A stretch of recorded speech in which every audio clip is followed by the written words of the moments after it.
I am Sean Webb, and this is Your Superior Self. Hi, this is Rock Goddess, and I am rolling with Your Superior Self. Hi, this is Dave Meltzer, and this is Your Superior Self. Hi, this is Zach Poitras, and this is Your Superior Self. Hi, this is Paul Selig, and this is Your Superior Self. What's up, everybody? I'm Aubrey Marcus, and this is Your Superior Self.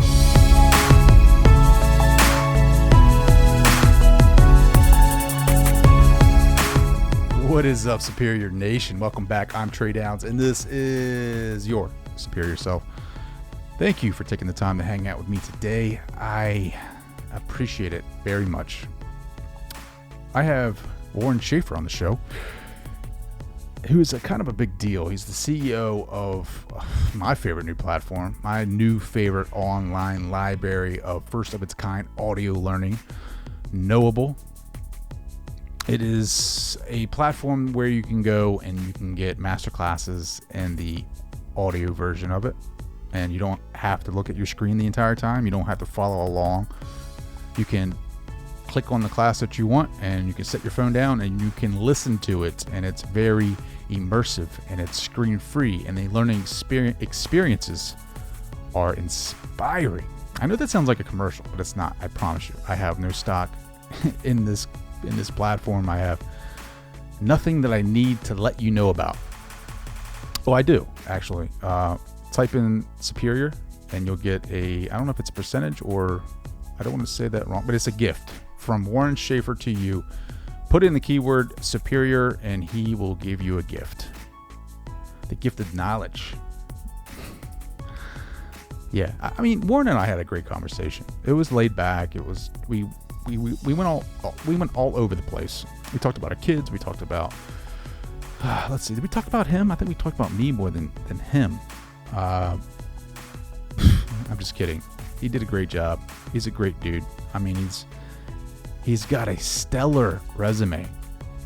His background is just straight fire, but he's one of those guys you can talk to. It's not very hard to be able to talk to Warren, and that's why I like, that's why I liked having him on the show. That's why I wanted him on the show, because he's very he's like salt of the earth type of guy. And when I asked him what most people would think is an important question of a CEO, what is your exit strategy? He surprised me a little bit. Because most people, when they start a company, the first thing they do when they get investors is they come up with some type of exit strategy. That way the investors get most of their money. I mean, hopefully all of their money, and then a percentage of that. And he surprised me because he said that he wants this to be a generational company. He wants this to be a 100-year company. He wants to be able to pass this down to his children, which really surprised me because, if you ask any entrepreneur, if you ask any startup CEO, they all have an exit strategy. And if they say they don't, I don't want to say they're lying, but they might be lying, because I know everyone that I know I have an exit strategy. I mean, I don't have a company, but I got an exit strategy. I can tell you right now, I'm going to retire to Maui. I'm going to be sitting on the beach doing podcasts and inspiring a new generation of listeners. And when I say that's my exit strategy, that's exactly that. It's mine, not my wife's. So I probably won't be doing any of that. But it's good. I'll still be podcasting, and podcasting might be totally different by then. It's probably going to be so different. We'll probably doing some type of virtual reality podcast or some immersive technology type of audio. I don't know. It's going to be weird. But yeah, that's my exit strategy.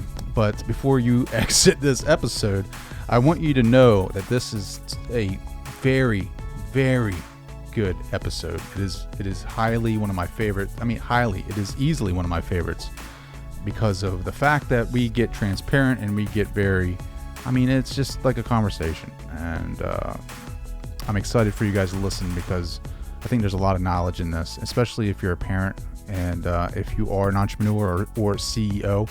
I think it could help put things in perspective for you, and I think that it could help you just relate to the problems that other people are having in their lives when owning a business. Now, I know this is a little bit of a game changer of what I traditionally do. Like I know I have a lot of different types of guests on the show, but I think that the reason why I wanted to have Warren on here, again, is because the knowledge aspect of it. Like I'm very, very high on the knowledge horse. I think that you need to create a nice baseline for yourself.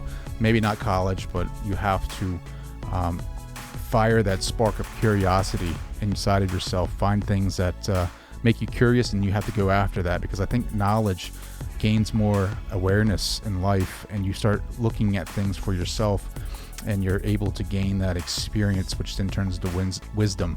And I think that's highly important in life, and I think it's highly important for you. So that's why I wanted to have Warren on here, because I think that his platform can help you guys do that.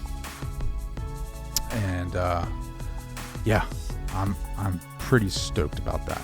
So make sure you guys go to knowable.fyi. That is his website. Go over there and check him out. Find out more about Knowable. And don't forget to register and use the keyword superior for a discount. That is Warren's gift to you, my audience, for checking him out over there. I appreciate it, guys.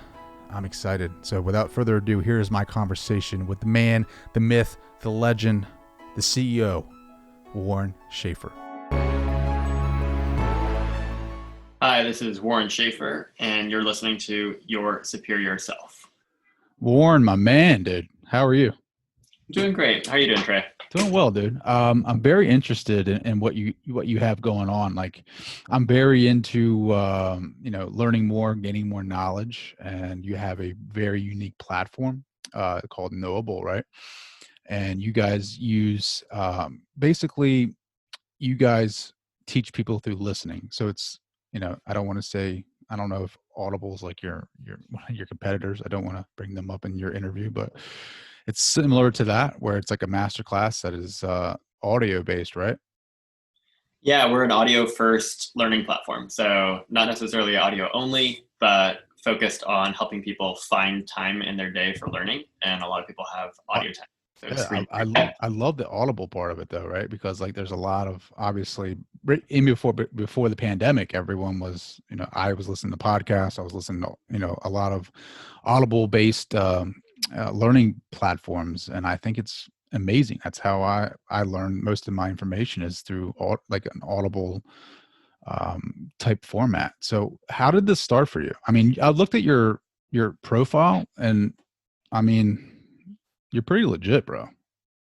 Thanks, man. What do you got, like 3 kids or something like that? And you're running, I think you have 2 kids, right?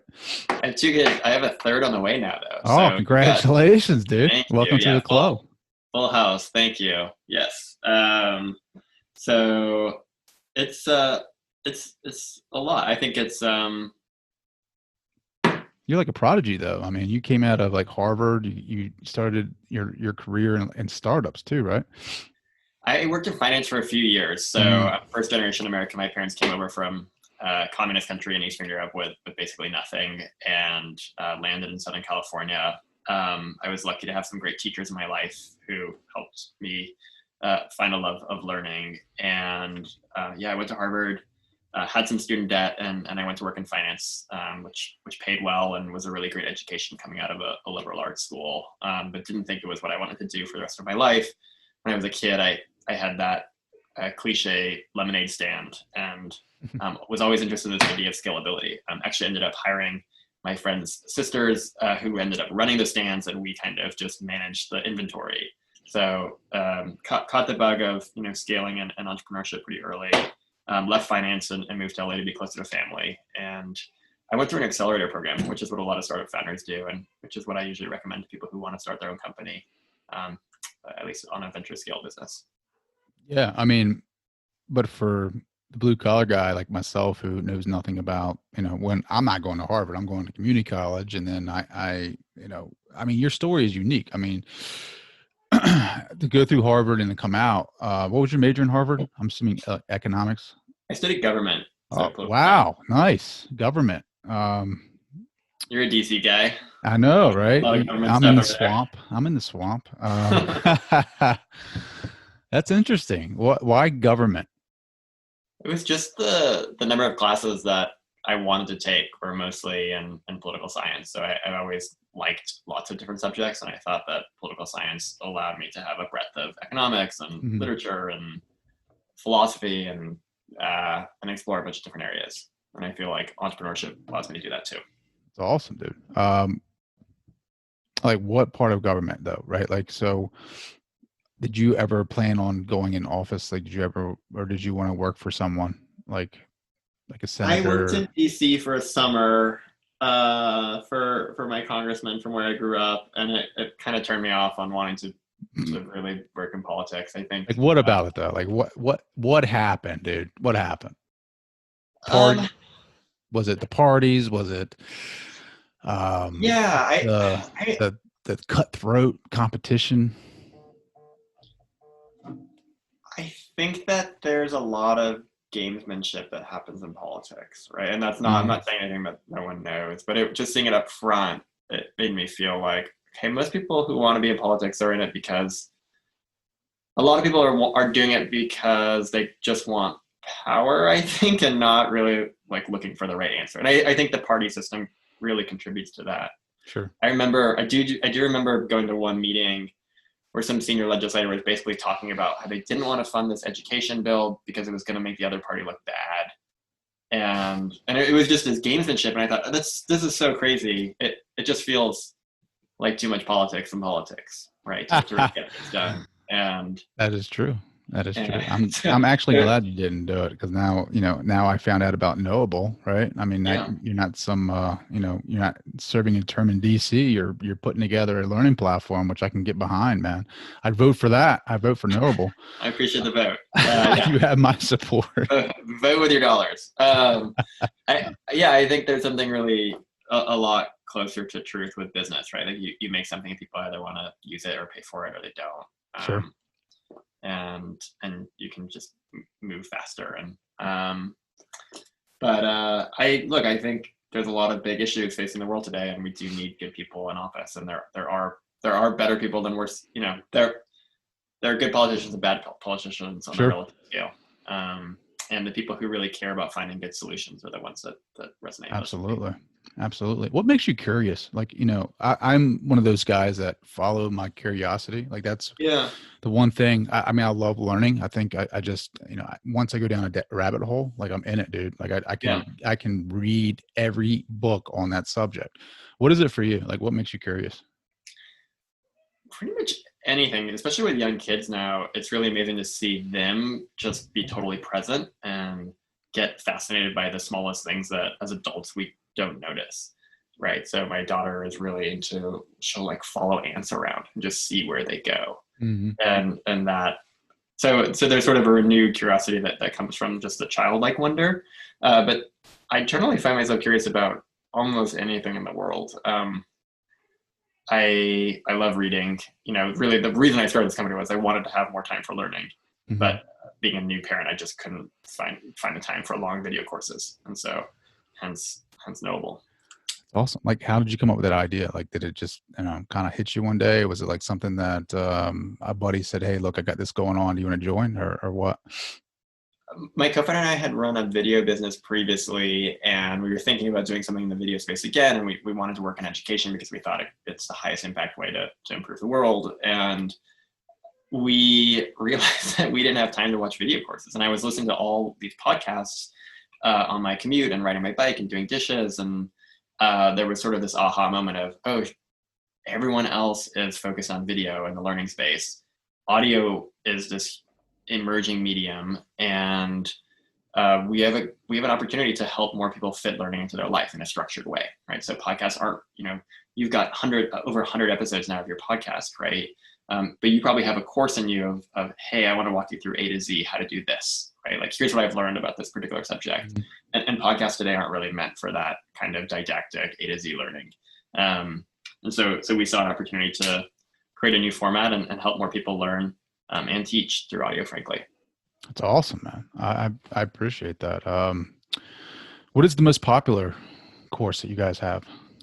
So far, our first course, Launch a Startup, which features Alexis Ohanian and a bunch of other founders and startup investors and startup lawyers, is the one that's selling the most. And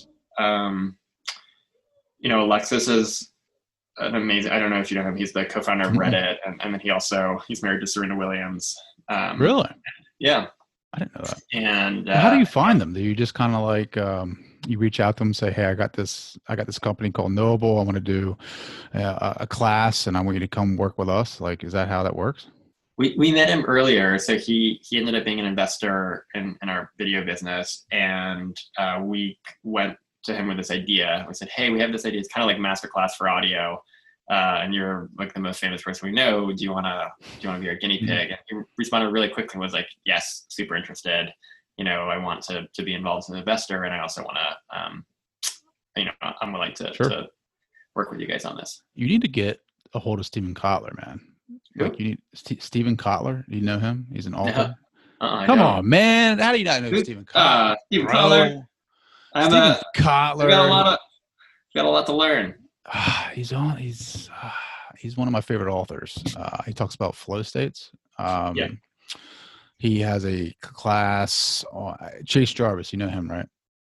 Chase Jarvis. He has that website. Oh my God, why am I blanking on that? I've had a long day. I can't remember his freaking website right now. Damn it. Anyway, Chase Jarvis has a website. It's like master classes, and Steven Kotler has a masterclass on there called Flow and Creativity, and it's amazing. Like you 100%. And when you talk to him, let him know that Trey Downs recommended him because he's coming on the show. And my kids are like, I guess it's a new Fortnite season or something like that, but they're going crazy. What are you doing? They're supposed to be in bed. But Steven Kotler for sure. Definitely check them out. I will. I love master classes. I think that they're great. I think it's a great opportunity for people to learn. And I just love the Audible version of it, man. I feel like I learn more. Like, I mean, people say that there is no, people are visual learners, people, listen, they learn more, or the people that experience, they learn more. They say that's false. Like it's all behavioral. I 100% believe that people have different type styles of, of learning. What are your thoughts?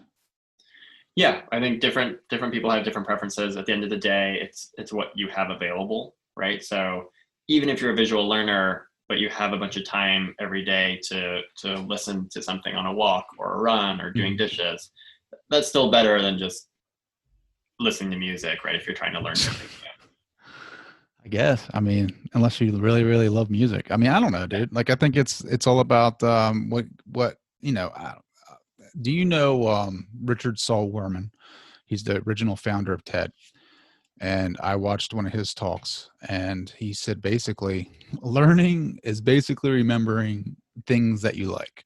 And he was like, that's it. Right. And it for a long time, like I had a problem with, am I smart enough? Am I able to learn things? Am I able to create, neuroplasticity? Am I able to do all that? Right. Because it just seemed like learning was hard for me. It's like, going to the gym. It's like working a muscle. It's doing the reps to, reading a ton of books that you don't want to read, about a subject. I'm big into psychology, and you read about things that can be boring. But then you read something that makes you and fires you up, like curiosity, like for me, it's like the mystical shit, what I mean? Like I'm really into like reincarnation and near-death experiences and the psychology behind parapsychology. But I can read those books all day. But again, I'm learning because I like it. Yeah. And I feel like your platform allows people to like obviously filter things, go immediately to things that they're interested in or makes them curious. And then you basically get them in touch with people like the dude from Reddit and people that have that are experts in those fields, and they're able to learn from some of these amazing people. I mean, it's awesome.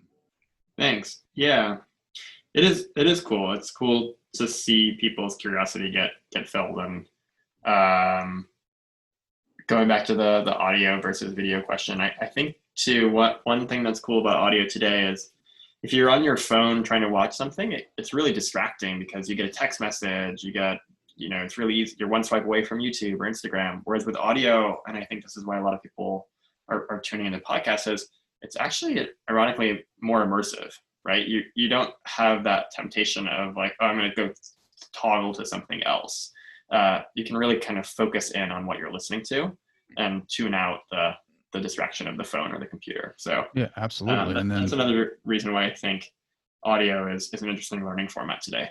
no, I think it's great. Like I don't have a lot of time to watch something. I don't watch TV hardly, but definitely if I go for long runs and I am able to listen to the content that is easily downloaded off a cell phone. And yeah, dude, I think you're on the right track. How is it subscription based, or is it like how does that work? So right now the library's well, it's still growing. We're less than a year old. We're selling courses on an a la carte basis. So come find the course that you're most interested in, and you can pay for it. And it ranges from $10 to $50 for a course right now. We are thinking of a subscription offering, and that's what our customers so far have been asking for. They're saying like, hey, I'd love to just have access to all of this library. So that's something that's on our roadmap. That's awesome. What's your favorite? Like, I know it's hard because it's like your kids, but like, what is your favorite class? Favorite class on Knowable? Yeah.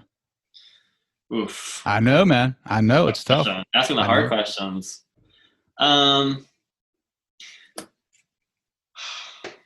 They're all my babies. There's no favorites, but they're all good. I mean, I think that for me, let's say just talking to me and just what is it, 10, 20 seconds into our conversation, what would you recommend to me? This course called Speak with Confidence is really powerful. I think that communication is one of those skills that lots of people think you're born a good communicator or you're not. And the reality is that good communicators are made through practice and through skill. And the woman who hosts that course, her name is Celeste Headley, and she has one of the top 10 TED Talks of all time on the subject of communication. She's just an amazing speaker and an amazing teacher too. And she, along with 8 other experts in professional speaking, walk you through all the things you need to know about how to feel more confident when you're talking, either in a conversation or presenting. And that's the kind of thing that can really change how other people perceive you, right? If you're a good speaker, if you seem natural and prepared and confident, other people start to ascribe more value to you. And that can really change the calculus of your life. Oh, absolutely. I need to get better as a speaker anyway, man. I'm terrible. You're a great speaker. Not saying that well, didn't mean it as a neg. I just think that everyone can get better, right? And it's something that made me realize, oh wow, I can really improve in this area. And not just assume that this is something that I'm. No, I agree, man. I have a baseline. Busting your balls a little bit. Yeah, that's great. I think it's amazing. I think anytime we can help others out and get a better feel about our weaknesses, right? One is just, knowing yourself and what you need to get better at, and then finding the tools to help you push past your fears of whatever it is that scare you about maybe public speaking or getting better at whatever it is. I think just getting you out there, right? Like you guys are fairly new, right? How long have you got? How long? We're less than a year old. A year old? Less than a year old. Less than a year. So you're barely you're not even walking yet. I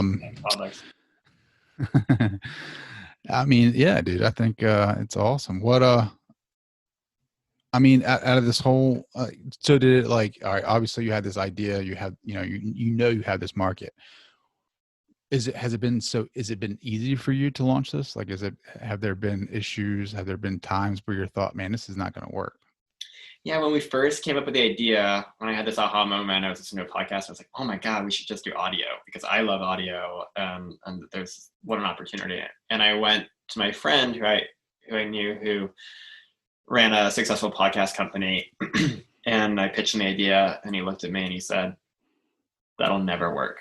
Really? He said that, really? He said that. And the reason he said it was in a heartfelt, sincere way, right out of love and kindness, was people don't pay for audio. That's what he said. Like, radio has historically been free. So as a culture, no one will pay for audio.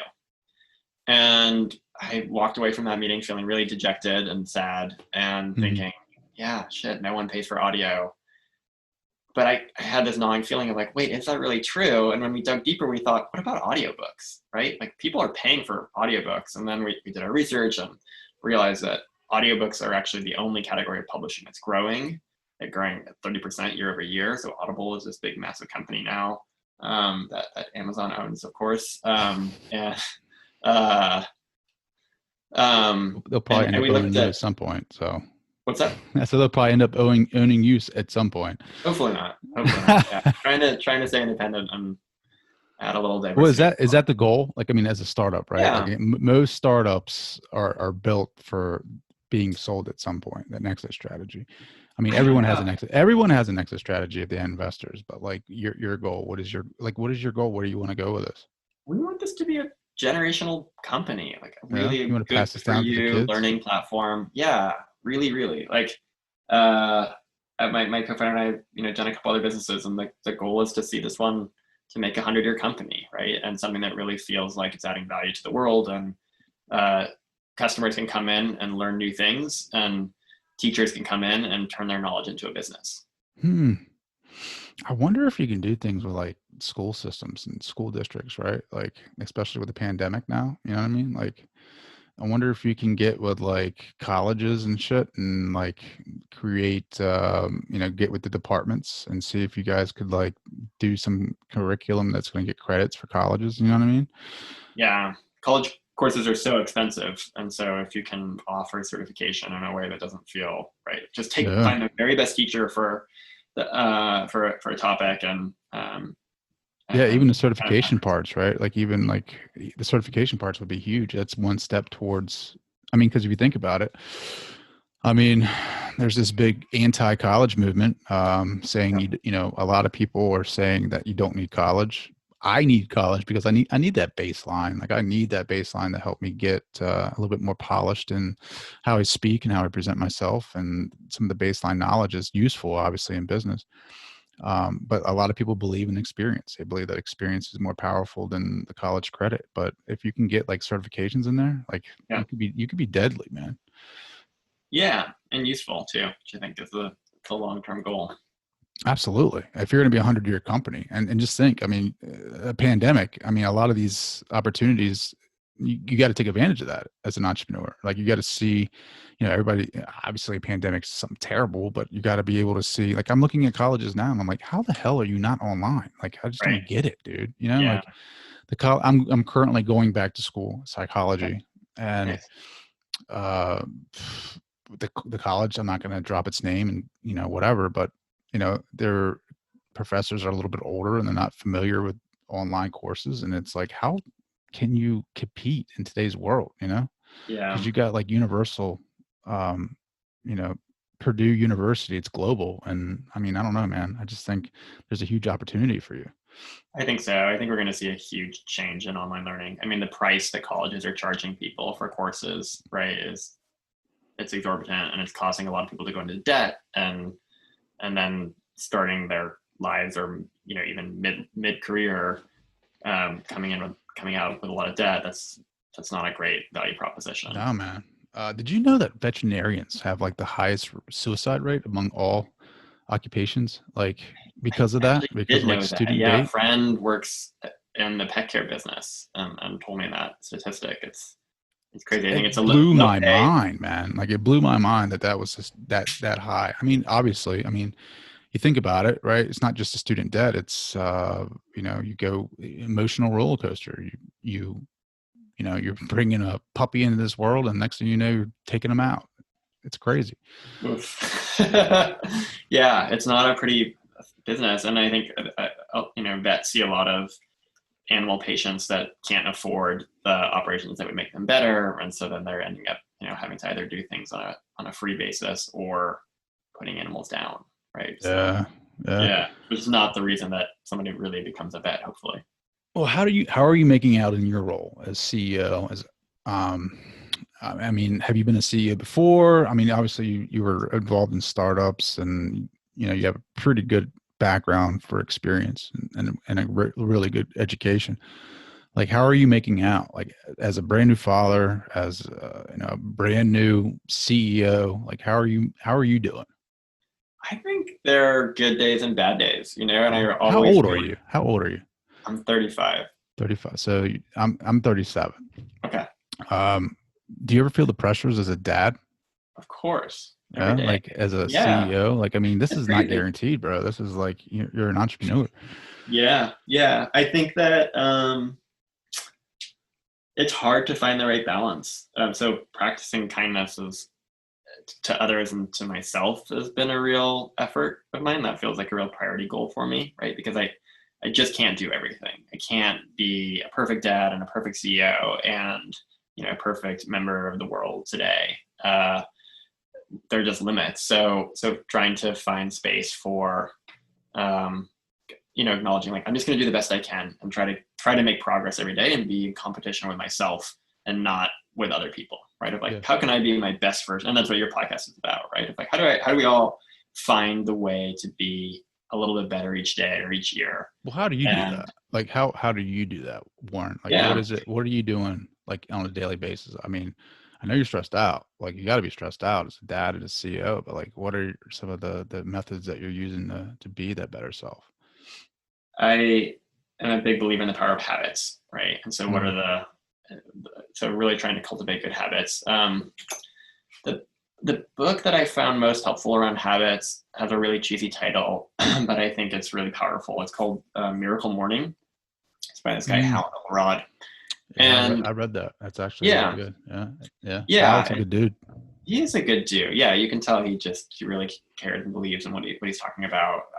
I think that so having a really strong morning routine, like getting up early before the kids wake up, is a huge hack for me, right? Because that's when I'm at my clearest, and I start my day by doing some exercise, by doing some writing, and by doing some meditation, right? And trying to totally clear my head and observe my thoughts and breathing without judgment. That's been a real big unlock. So I can say, like, oh, before, when I first started meditating, I meditated like, oh man, my posture feels really bad, right? Like, that's a thought that comes to my head, and oh, like, therefore I'm not working hard enough at my exercise or posture.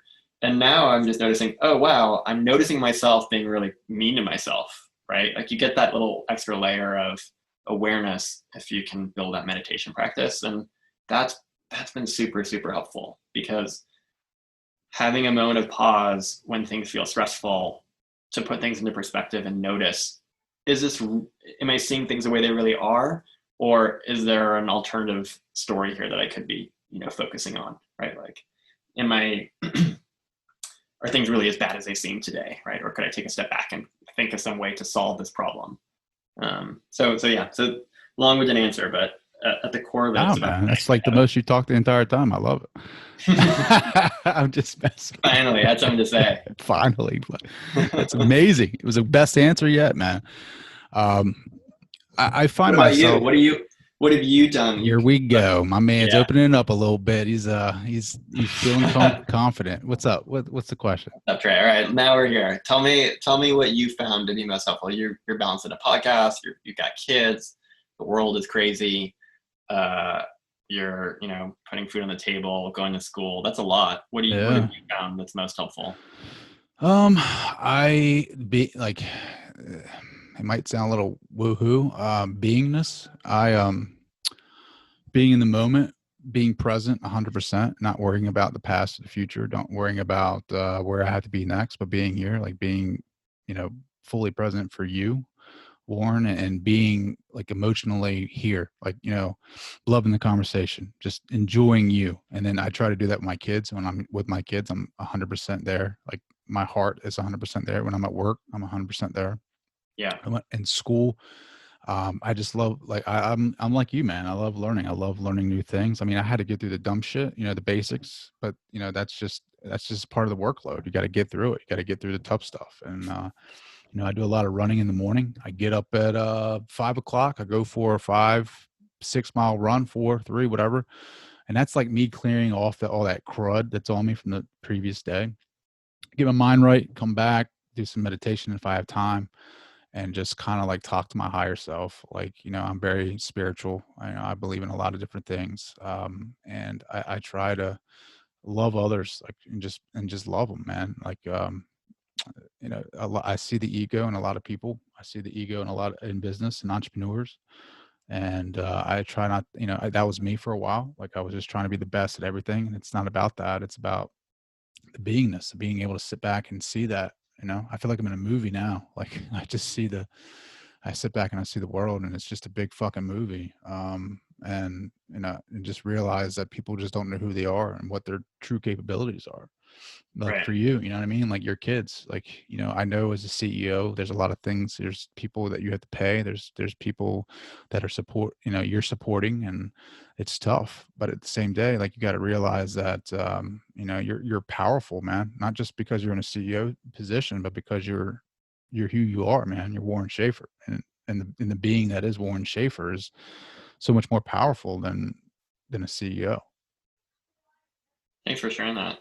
Yeah, I think the presence component that you mentioned is so powerful, right? If you can really, it's so hard today because we're so bombarded by all these distractions.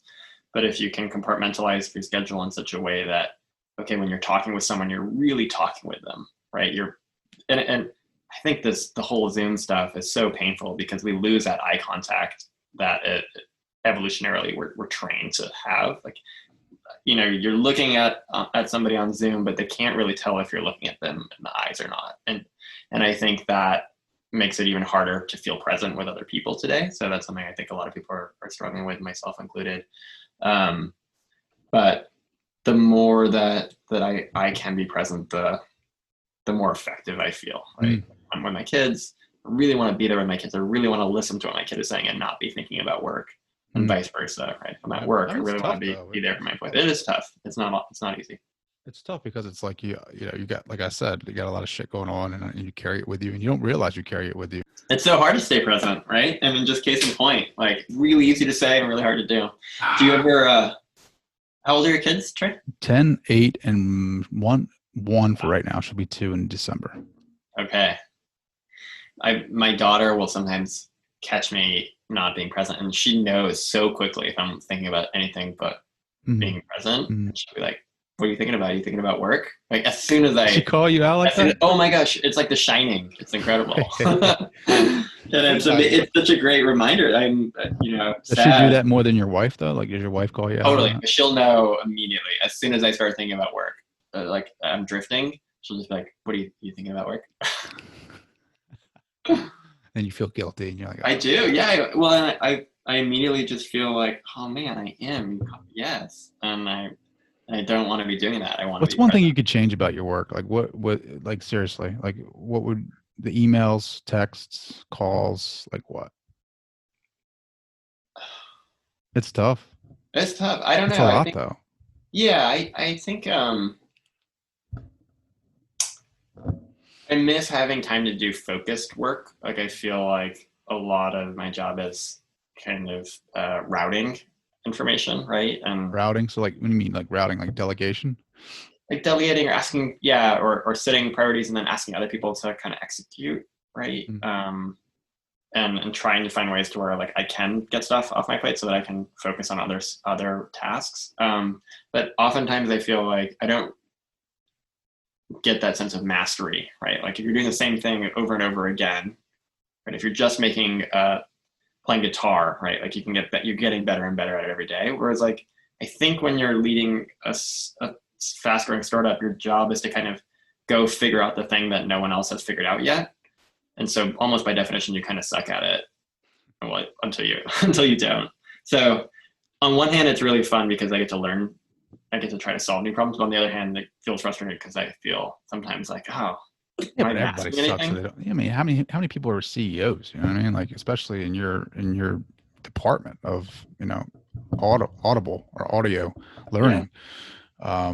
It's kind of like that saying, entrepreneurs jump off a cliff and build a plane on the way down, right? Like, I mean, you're just you're kind of feeling things out. You're going to suck for a while. I mean, that's kind of what it feels like. Yeah. We're doing this thing that's either, oh man, this is going to be awesome. And lots of people are going to make audio courses in the future and listen to audio courses, or nope, the world didn't want audio courses, right? Like we're still in that, we've got early customers who are telling us they really love it.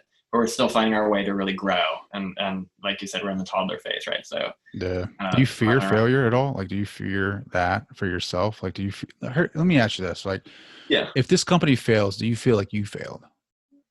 Oh, I don't. And I'm not trying to be negative. You know what I mean? Yeah, no, it's a great question. Like, you asked what else I do. I did something that I'm really grateful that I did, which is I hired a CEO coach. And oh shit. Yeah, and that is something that has been a really awesome career decision because, right, you think about the best athletes, like they have coaches. They have people out there who are objectively telling them, hey, here's how to make your life better. And I thought, oh, well, this feels like a waste of money and it's just like more time away from me, running my business. But having a coach has helped me realize that the best decisions aren't made from a place of fear, right? Like the best decisions you have to make them from a place of confidence and optimism and curiosity. Those are like the best decisions. I think operating from a place of fear is like, it just leads to doesn't lead to the best outcomes. But that doesn't mean that I don't have fear. Like I do feel fear of things not working and that drives me to want to figure things out, right? As best as possible. Yeah. I mean, we never want to fail at anything, right? Like it's just, oh man, if this thing fails, but then again, it's like, so what if it fails? Like it's another learning opportunity. It could be a stepping stone to something bigger too, Totally. Not that you want it to be, but it's just like, that's how I view things. Like even in life, if I fail, if the podcast fails, okay, whatever. Like it's going to hurt because this is my baby, but in the same sense, it could lead to something bigger.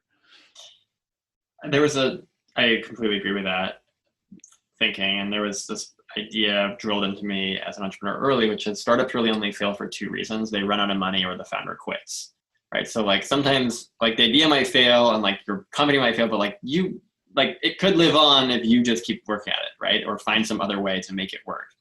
So yeah, I don't know. I don't think like failure is a permanent state. It is there are like learning opportunities. And they always say, you know what I hate, man? Like, it's just like, I'm sure you felt this too. You're just like, you really want something to happen. Like you really want this to work. Like you just put everything into it. You've made all these different sacrifices.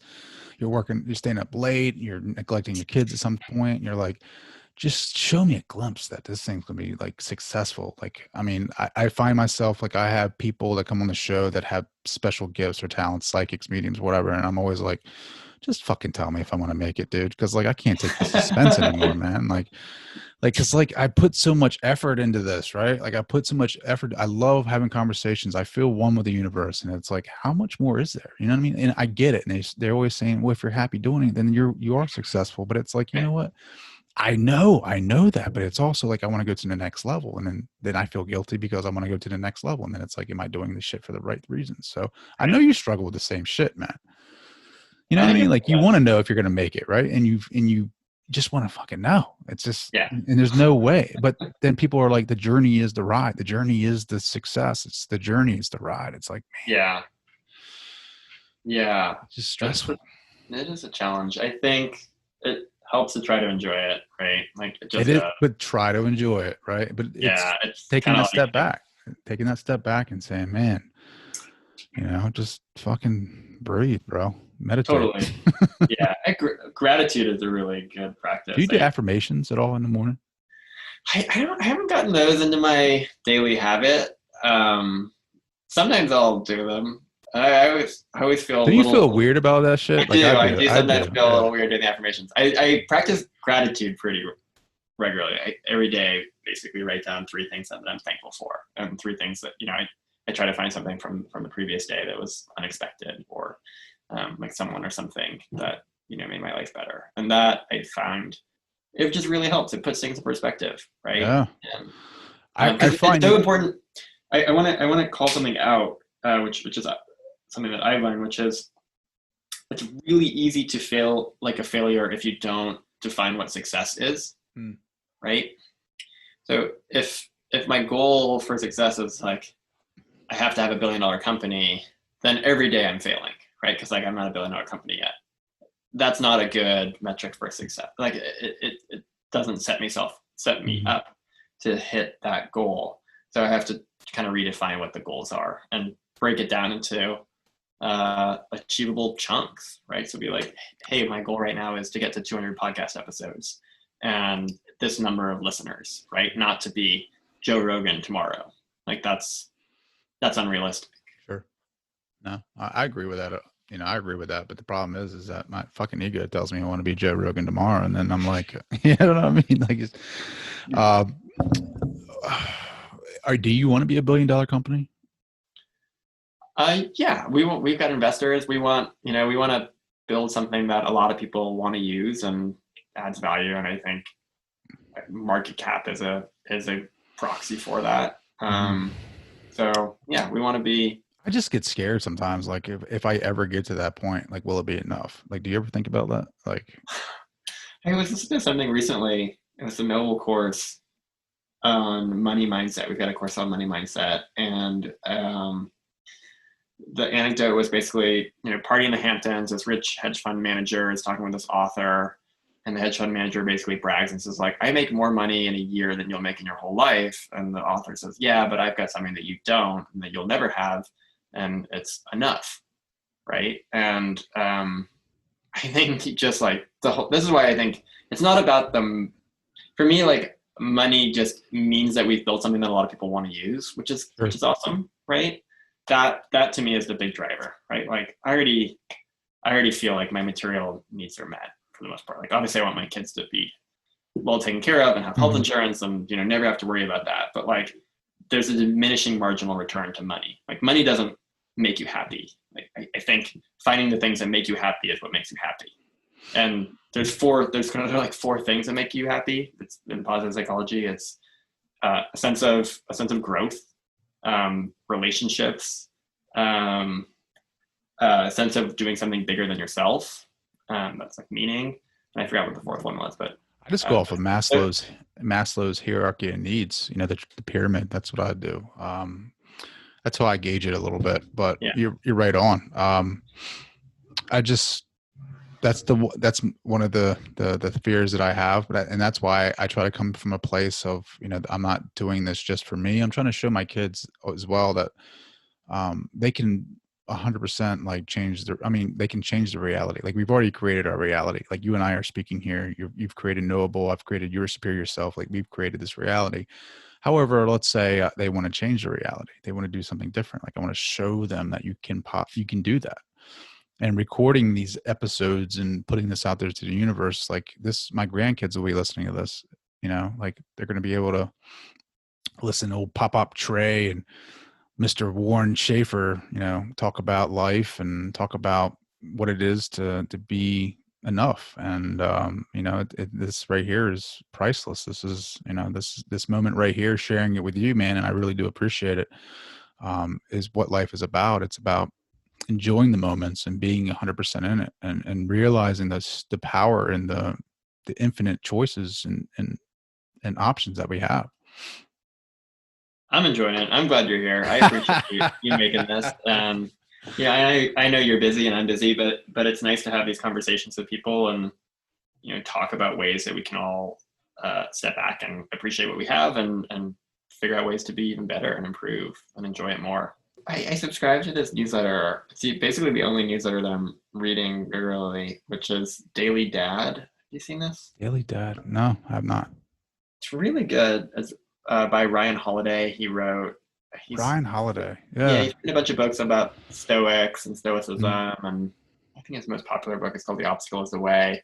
But he puts out a short newsletter called Daily Dad, and it's really good. I really recommend it. Daily Dad. I watch a dude on Instagram. It's actually Dude Dad, and he is hilarious. It's not like anything serious. It's just hilarious. He mocks his wife. He dresses up like his wife, and he'll make a bunch of Target videos. And shout out to him. And I really like his work. But it takes it talks about how his wife goes to Target all the time, and he met like a bunch of dudes out in the parking lot, and they tailgate, and now they're best friends, and it's essentially like my life. But I think the dad job, I think the position of a dad is never defined. Like there's no book that comes along with that, right? That you can read how to be a dad in 101 ways, and it's never, there's never the right way. I just think that that's like the greatness of being a dad, right? Like it's just there's no right way. There's your way, right? Like I mean, I look at my kid. My son is a big video game dude. I wasn't. He is so much smarter than I am. Like some of the words that he says, like at that age, he's 10, going to be 11 in April. He just cracks me up, man. He's just so into, he's just so smart and quick. Like, and I'm not like that, but I'm learning so much from him too. You know what I mean? It's a cool job. Absolutely. It definitely. So you're going to have 3. How old are your kids now? 3.5, 1.5, and you don't waste no time, man. You've been a busy few years. Yeah. That's awesome. Like what, if anything, like what do you want them to get from you? Like, what do you want them to, like, what is the lesson that you want to teach them? I think a sense of humor is the best thing that you can have to go through life. Yeah, totally. Because then humor and being able to laugh at yourself and the weirdness of the world it's like having shocks on a car, right? You can go over the bumps and that just helps you absorb stuff. I don't know. That's always been my coping mechanism. What's your, like, you seem like this dry sense of humor kind of guy though. Like who's your favorite comedian? I grew up watching The Simpsons. Like The Simpsons would kind of my parents are like Eastern European immigrants, and they just like plop me down in front of the TV, and that's what I watched, and I loved The Simpsons. So all the people who've written for The Simpsons, like Conan O'Brien is, kind of a personal hero. That's awesome, man. Warren Shaeffer, this has been amazing, dude. How can people reach out to you? How can they touch base with you? Check out Knowable. We're at knowable.fyi, and then you can find me on LinkedIn or Twitter. And Trey, I really appreciate you making the time. I'm glad you're doing this podcast, and I appreciate you taking an interest in what we're doing with audio learning. And I'm your number one customer, bro. Like I'm telling you right now, you guys have my support. I approve. Oh, Trey, I got a coupon code if you want a discount code for any of your listeners, which is Superior, and they can get 20% off their first course. Hell yeah, 20% off my first course. I don't know what it's going to be. I cannot wait to check those categories and find it. Probably the speaking one that you said. There's a lot of good ones. Yeah, let me know. How about how to be a CEO of a company called Knowable? You got that on there?